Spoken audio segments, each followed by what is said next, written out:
해병대 1사단 전투실험대대가 다양한 유무인 전투체계들을 투입해 전투실험을 진행했습니다.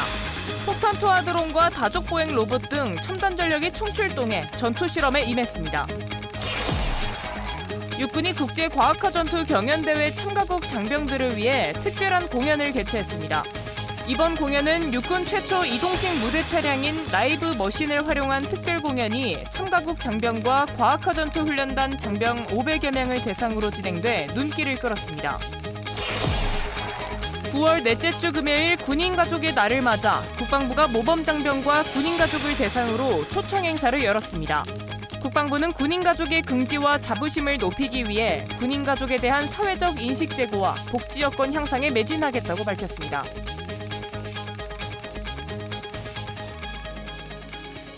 시청자 여러분 그리고 국군 장병 여러분 안녕하십니까? 9월 26일 KFN 뉴스 시작합니다.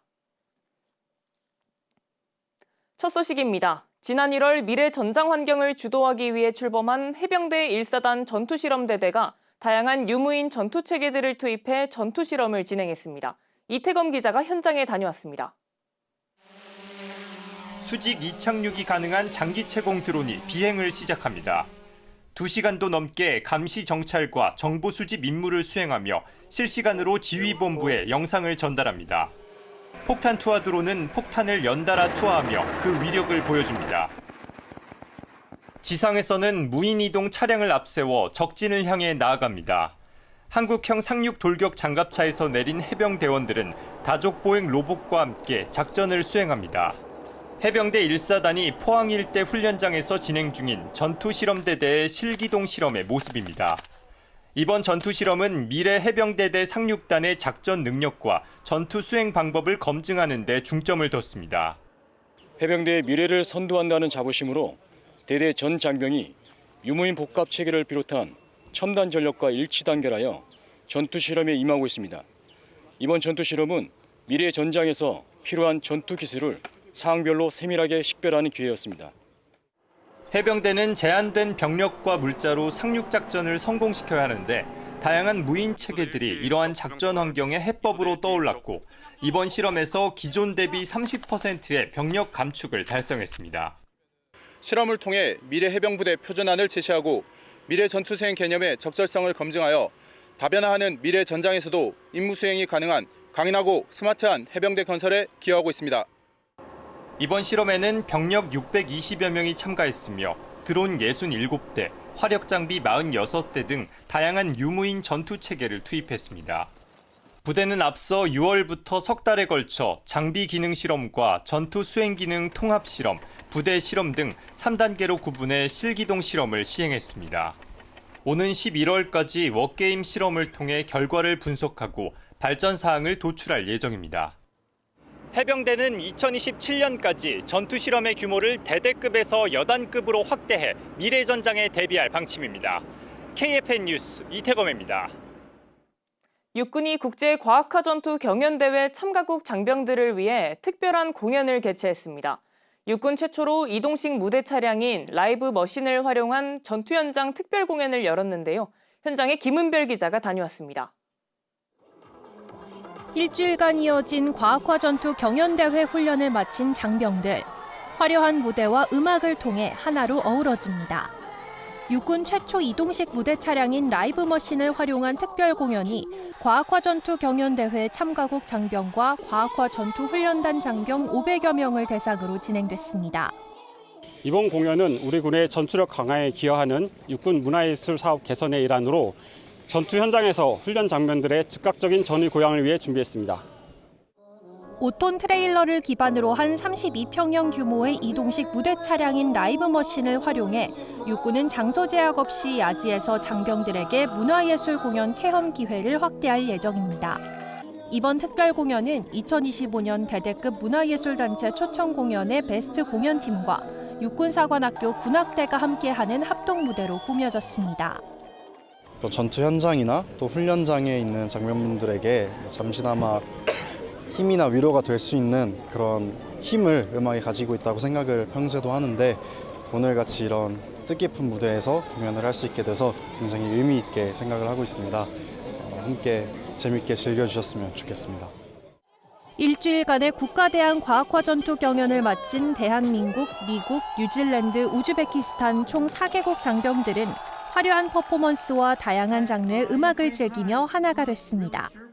제 소대원들과 그리고 세계 각국의 전투원들과 함께 공연을 보면서 이 쌓였던 피로가 다 풀린 것 같습니다. 좋은 추억 쌓고 가는 것 같아서 너무 좋습니다. Yeah, absolutely phenomenal. Awesome ending and a good farewell to see off the other nations as well. 육군은 추후에도 장병들을 위한 문화예술 공연 활성화를 위해 최선을 다하겠다고 밝혔습니다. KFN 뉴스 김은별입니다. 국내외 안보 전문가들이 모여 국방 안보 전략을 논의하는 홍릉 국방 포럼이 개최됐습니다. 자유주의 국제 질서의 위기와 다극 질서의 등장이란 주제 아래 다양한 토의가 논의됐는데 협력 관계를 주요 의제로 한 EU 특별 세션에 많은 이목이 집중됐습니다. 김유진 기자입니다. 3회째를 맞는 홍릉 국방 포럼은 국제관계, 외교, 경제를 함께 다루는 일반적인 국제회의와 달리 국방 안보에만 초점을 맞추고 있어 전 세계 국방 석학이 심도 있는 논의를 이어가는 포럼으로 자리 잡았습니다. 북한은 인도태평양 지역의 냉전적 대립 구도 속에서 평화와 안정을 지속적으로 이어배우고 있습니다. 자유주의 국가 질서의 위기와 다극 체제의 등장이라는 주제로 오늘 장을 마련한 것은 참으로 시적절하고 의미가 깊다고 생각합니다. 오늘의 논의가 해법을 찾는 소중한 계기가 되기를 소망합니다. 행사 이튿날 열린 한EU 특별 섹션에서는 러북 간 불법 군사 협력이 러시아 우크라이나 전쟁을 장기화시키고 있는 만큼 한국과 유럽 국가의 전략적 연대 강화 필요성이 집중적으로 논의됐습니다. So the EU and Korea are real strategic partners. Globally, we both stand for democracy and the rule of law. And we also have common challenges, and that includes North Korea, Russia, and also China. So we need to stand together and work in security and defense. 특히 유엔 총회 참석차 뉴욕을 방문한 이재명 대통령이 이탈리아와 폴란드 같은 유럽 국가 정상과 방산 협력을 하고 AI와 국제평화, 안보 주제로 안보리 공개 토의를 주재한 것이 행사 전 보도되면서 참석자들은 협력의 필요성을 다시 한번 강조했습니다. 아무래도 이제 인도태평양 중심의 국제 질서가 재편되는 과정에서 핵심적인 안보 분야가 해양 안보와 사이버 안보 분야입니다. 전략적 가치가 높은 안정적인 해상 교통로를 유지하는 것은 글로벌 공급망의 안정성과 직결이 되는 부분이 있기 때문에 유럽의 입장에서도 안정적인 인도태평양 해양 안보 질서를 유지하는 것이 석학들은 한국이 명실상부한 선진국 대열에 들어선 만큼 한반도에 머무르지 않고 세계로 뻗어가는 전략을 고심해야 한다며 내년에도 이런 논의를 이어가자고 약속했습니다. KFN 뉴스 김유진입니다. 매년 9월 넷째 주 금요일 군인 가족의 날을 맞아 국방부가 모범장병과 군인 가족을 대상으로 초청 행사를 열었습니다. 우리 군의 자부심을 느낄 수 있는 시간이었습니다. 송민아 기자입니다. 수기 공모를 통해 선발된 60여 군인 가족이 한자리에 모였습니다. 제2회 군인 가족의 날을 기념해 마련된 이번 행사는 국군 모범장병 초청 행사와 통합해 시행하면서 규모를 키웠습니다. 이 자리에 함께한 이두희 국방부 차관은 주거 불안정과 육아의 어려움에도 헌신한 군인 가족을 위해 합당한 예우를 다하겠다고 강조했습니다. 앞으로도 국방부는 여러분의 헌신과 희생에 합당한 예우를 다하고 군인 가족의 삶이 보다 더 안정되고 더 행복해질 수 있도록 정책적으로 뒷받침해 나가겠습니다.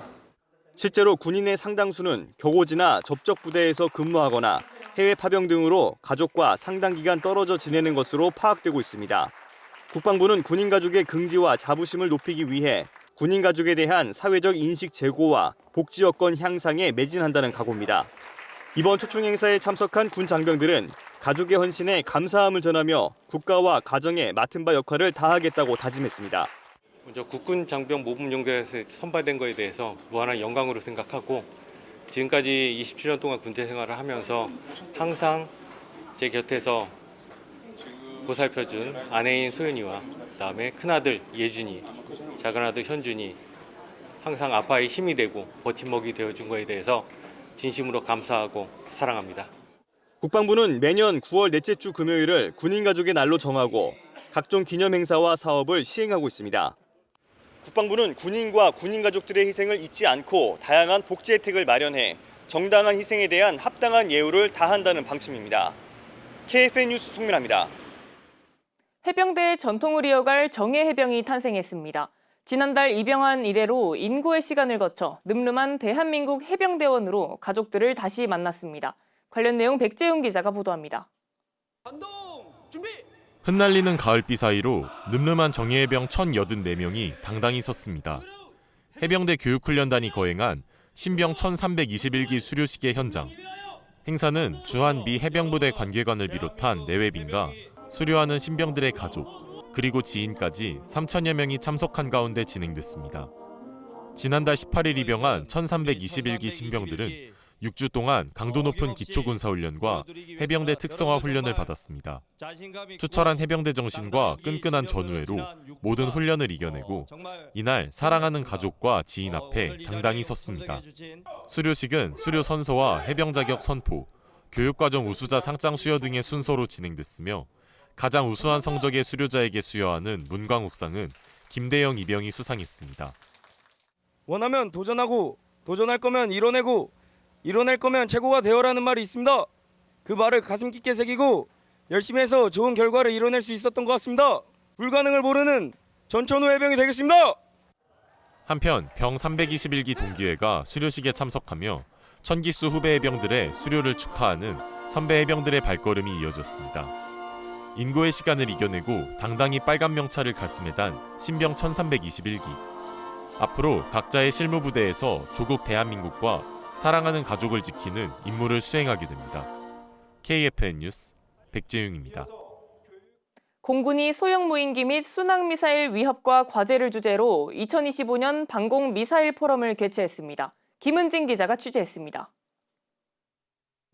현 시점에서는 북한의 핵미사일 위협이 가장 큰 실존적 위협이라고 생각을 합니다. 또 최근 세계 각지에서 벌어지고 있는 분쟁에서 많은 전쟁 양상이 변화하고 있습니다. 이에 우리 방공미사일 분야에서는 그 대비가 엄청나게 중요한 부분이고 이 기회에서 그런 부분들을 더욱더 중요성을 일깨워 줄 거라 생각을 합니다. 공군과 한국방위산업학회가 공동 주최하고 공군 미사일방어사령부가 주관한 이번 포럼에는 국내외 방공미사일 분야 전문가를 비롯해 군 관계자 400여 명이 참석했습니다. 이번 포럼은 비대칭 무기의 위협에 대비해 미래 방공미사일 방어체계 발전 과제를 도출하고자 마련됐습니다. 특히 소형 드론의 위협성은 더욱 커진다 분석됐습니다. 소형 드론은 탐지가 일단 어렵고 탐지가 어렵기 때문에 대응이 어렵죠. 그래서 이 부분에 대해서는 탐지를 했다고 해도 이제 또 식별의 문제가 있어요. 이게 아군기인지 적군기인지 적대 의도가 있는지를 구별을 해낸 다음에 이에 대해서 적절하게 대응을 해야 하기 때문에 매우 중대한 위협의 요소가 될 거라고 생각을 합니다. 이어진 포럼에서는 세션별 주제 발표가 진행됐습니다. 첫 번째 세션에서는 소형 무인기 순항미사일 위협에 대한 한미의 대응을 주제로, 두 번째 세션에서는 공중위협 변화와 무기체계 발전 방향을 주제로 열띤 강연과 토론이 이어졌습니다. 이번 포럼에서는 주제 발표뿐만 아니라 LIG 넥스원 등 방산업체들도 참가해 여러 무기체계를 전시하고 소개하는 시간도 가졌습니다. 공군은 이번 포럼을 통해 확고한 방공미사일 방어태세를 다지고 미래전장 환경에 대비해 나갈 방침입니다. KFN 뉴스 김은진입니다. 국군 지휘통신사령부가 한국전파진흥협회와 함께 전자기 스펙트럼 관리작전 발전을 위한 기술 교류회를 열었습니다. 이번 교류회엔 국방부와 각군본부, 연구기관과 기업 등 전문가 180여 명이 참석했습니다. 일부 세션에선 국방과학연구소와 한국전자통신연구원, 방산업체 등 관계자들이 시험평가와 신뢰성 향상 방안 등 사례를 발표했고, 2부에선 국내외 전자파계 측 시험장비 전문업체들이 인공지능 기반 전자기 관리 솔루션과 적용 방안을 소개했습니다. 조재명 국군지휘통신사령관은 이번 교류회가 합동 전자기 관리체계 발전을 위한 첫 논의라며 정기적인 세미나를 통해 최신 기술 발굴과 군 적용 방안을 모색해 나갈 계획이라고 밝혔습니다. 민군 화합의 마라톤 축제 제21회 국방일보 전후 마라톤 대회가 27일 오전 8시 서울 상암 월드컵 공원 평화광장에서 개최됩니다. 건군 77주년 국군의 날과 한미동맹 72주년을 기념하는 국방일보 전후 마라톤 대회엔 국민과 국군 장병, 미군 장병 등 5천여 명이 호국의 레이스를 펼칠 예정입니다. 마라톤은 5km와 10km 2개 코스로 진행되며 안전한 레이스를 위해 개인 기록만 확인할 수 있습니다. 풍성한 행사와 볼거리도 예정돼 있습니다. 육군 56사단 군악대가 군악연주로 대회의 흥을 돋우고 레이스가 끝난 후엔 평화광장 중앙무대에서 국내 최장수 공연 프로그램인 KFN 위문열차의 축하 공연이 열립니다. 다음은 한 주간의 뉴스를 정리하는 주간 논평입니다.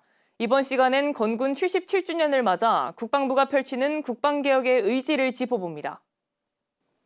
77주년 국군의 날을 맞아 우리 군의 위상을 높이려는 의지들이 다양하게 제시되고 있습니다.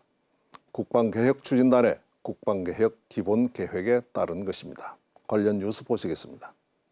국방부는 17일 이두희 국방부 차관 주관으로 첨단 과학기술 기반 군구조 개편과 국방 운영체제 발전, 병영문화 개선을 통해 현재와 미래를 동시에 대비해야 한다는 방향성을 제시했습니다. AI 기반 첨단 무기 개발에 20여조 원의 예산을 투입해 SM-3 요격 미사일과 장거리 공대공 미사일을 도입하고 3,600톤급 중형 잠수함 장령실함을 제작해 배치합니다. 대통령도 스마트 강군으로 재편하겠다는 의지를 밝혔습니다. 관련 내용 보겠습니다. 이 대통령은 감지, 판단, 조준, 사격이 자유로운 AI 전투 로봇과 무장 자율 드론, 초정밀 공격 방어 미사일 등 유무인 복합 첨단 무기 체계를 갖춘 10명이면 수천 수만의 적도 얼마든지 감당할 수 있다고 강조했습니다. 스마트 강군 육성은 계속 줄어드는 병력과 독립적 방어체계 구축을 염두에 둔 작사입니다. 예비역 병장들을 하사로 인관하는 제도도 궤를 같이 합니다. 국방력 강화의 또 다른 축은 장병의 사기 진작입니다. 군인은 흔히 군복 입은 시민으로 정의합니다. 나라와 국민을 지키는 천병이자 보루인 동시에 시민으로서의 존엄과 행복을 누리는 존재이기도 합니다. 이런 맥락에서 활동비 인상, 적금 신설, 이사비 현실화, 장려금 지급 확대 등 복지 향상이 내년 국방비 예산에 반영됐습니다. 장병들의 스트레스를 풀어줘 회복 탄력성을 높이려는 캠페인을 하고 부상 장병에 대한 지원 체계를 개선합니다. 특별한 희생에는 특별한 보상을 하는 보훈 체계도 새롭게 구축됩니다. 관련 내용입니다. 합리적인 보훈보상체계 재정립을 위해 참전 유공자의 사후 남겨진 저소득층과 고령 배우자에게 생계지원금을 신설하고 재해 보상군경 7급까지 수당 지급을 확대합니다. 국방개혁은 국방의 외적, 내적 조건들을 두루 충족시킬 때 실현이 가능해집니다. 예산과 시간을 투입하고 다양한 경우의 수에 맞춘 대안 마련이 따라야 합니다. 철저한 상황 파악을 거쳐 면밀하게 추진해야 스마트 강군 육성이라는 목표를 차질 없이 달성할 수 있을 것입니다. KFN 주간 논평이었습니다.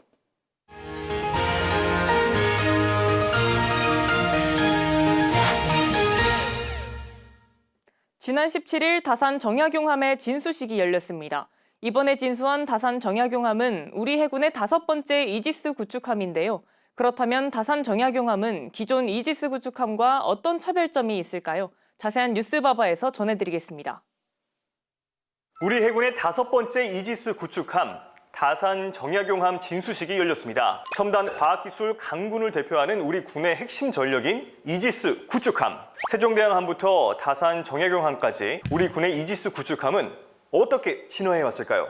지난 9월 17일이었죠. 광개토3, 배치2, 정조대왕급 두 번째 함인 다산 정약용함의 진수식이 펼쳐졌습니다. 다산 정약용함 진수식에는 안규백 국방부 장관을 주빈으로 군 관계자와 방산업계 관계자 등 각계 인사 400여 명이 참석했습니다. 진수식에서만 볼 수 있는 특별한 행사가 있죠. 아기의 탯줄을 자르듯 새로 건조한 함정에 생명을 불어넣는다는 의미의 진수줄 절단 순서, 그리고 샴페인을 선체에 깨뜨리며 안전항해 기원 의식을 진행했습니다. 다산 정예공함은 광개토3 배치2의 선도함인 정조대왕함에 이어 해상 기반 한국형 삼축체계의 핵심 전력이자 해군 기동함대의 주축으로서 역할을 해나갈 것으로 기대되고 있는데요. 다산 정예공함은 최신 이지스 전투체계를 탑재해 탄도미사일에 대한 탐지, 추적 능력을 향상시켰고 추후에는 함대지 탄도유도탄, 장거리 함대공 유도탄을 탑재해 원거리 타격과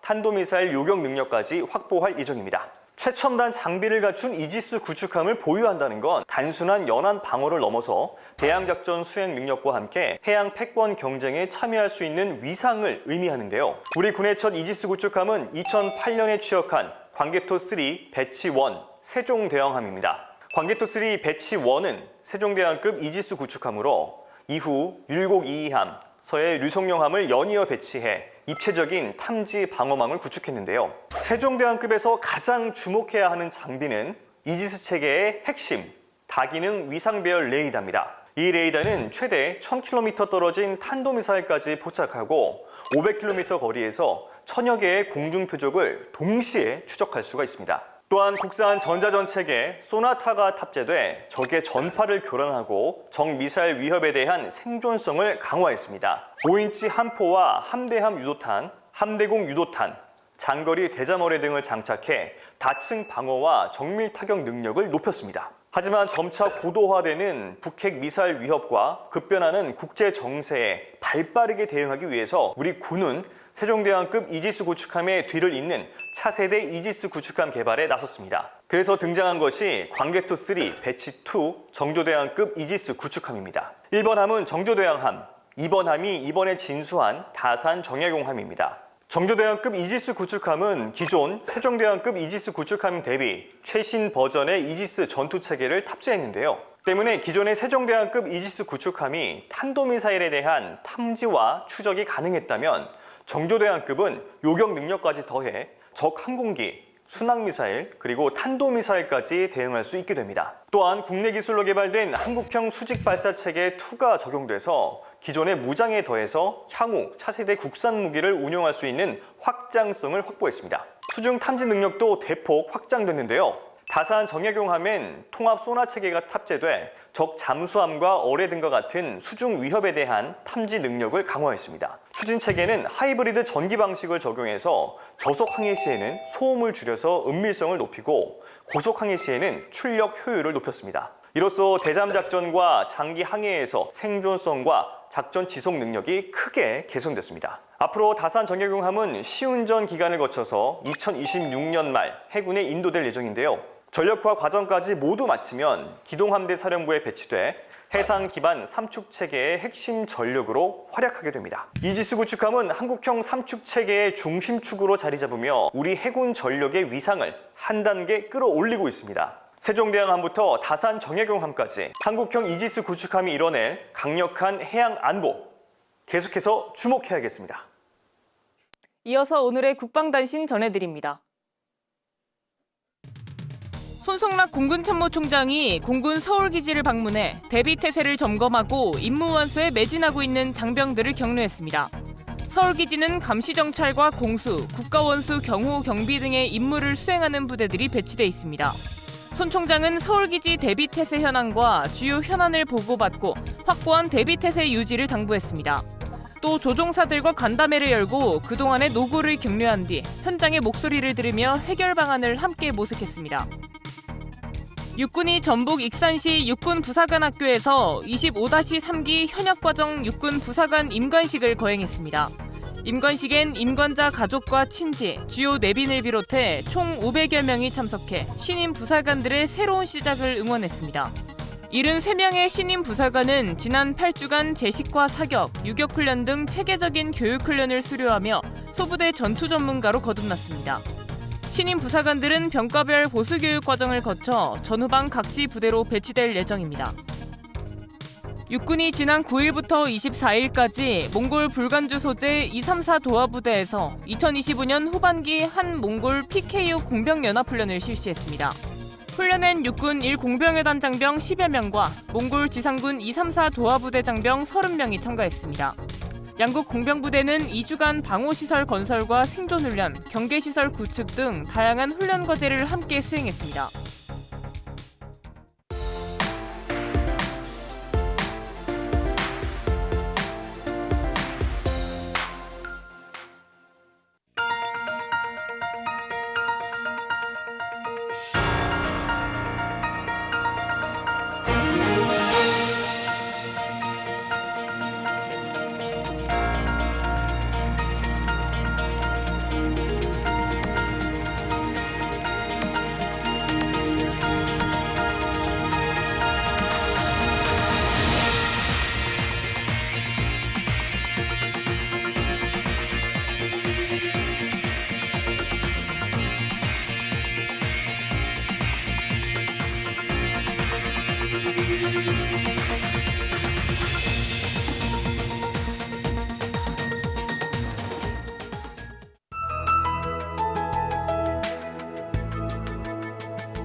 (9월 26일) 기상정보입니다. 지면이 습한 가운데 밤사이 기온이 내려가면서 짙은 안개가 만들어졌습니다. 기온이 오르면서 안개는 점차 개이겠습니다. 자세한 날씨 알아보겠습니다. 오늘 오전 내륙으로 낀 안개는 기온이 점차 오르면서 걷히고 맑은 하늘이 드러나겠습니다. 전남과 경남 지역으로는 1에서 5mm의 소나기가 내리겠습니다. 내일도 오전으로 내륙 일부 지역에서는 안개의 가능성이 있겠습니다. 또한 전라 지역으로는 소나기가 예상됩니다. 내일 아침 최저기온은 서울 18도, 원주는 16도가 예상되며 한낮 최고기온은 서울 28도, 대구는 27도가 예상됩니다. 주간 기상 전망입니다.